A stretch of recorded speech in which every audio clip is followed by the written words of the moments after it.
Okay, we're talking to Adam Kilgour from CPR. Adam, the campaign run by the two parties could not have been more different over the past 6 weeks.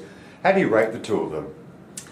Well, I think if you're looking for a mark out of 10, I'd call the Labor Party campaign an 8.5 out of 10, and I'd call the Coalition probably a 3 out of 10.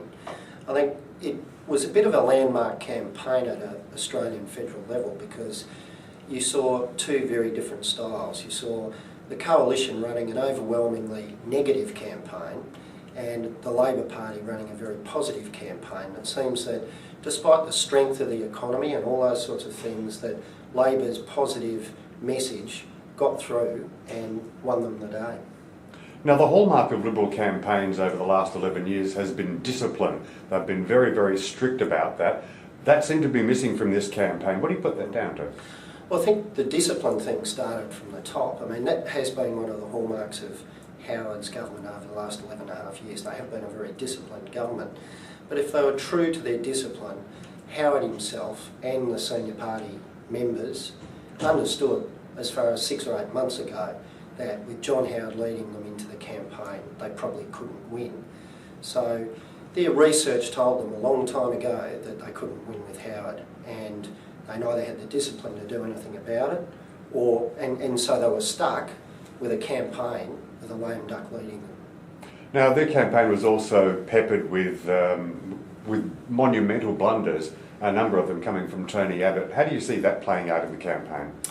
Well, I think it was probably a reflection that they were a bit tired as a government and a bit frustrated because, again, senior frontbenchers like Abbott knew that they were fighting a race that was unwinnable with the leader they had, and I think it was just all sorts of elements of frustration coming through. Labor, on the other hand, I think there were very few instances of lack of discipline. I think almost 12 years in opposition will do that to you.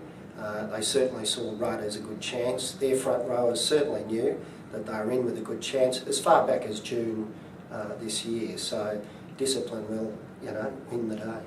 Now, finally, all attention is now going to switch to the Liberals. Peter Costello has ruled himself out of the leadership. That leaves a fairly open field, I suppose, headed by Malcolm Turnbull. How do you see the leadership battle playing out? Look, I think whoever gets the leadership, they will have a hard time making any impact into a Rudd government first term. I think Australian people aren't known for getting rid of governments in a first term. Normally governments will get 8 to 10 years if they're relatively sensible. And so I think Rudd will be very focused on winning the next election. I don't think it matters whether it's Turnbull, Abbott, Nelson, Bishop. I think whoever gets the job this time around will not be an ex-Conservative Prime Minister.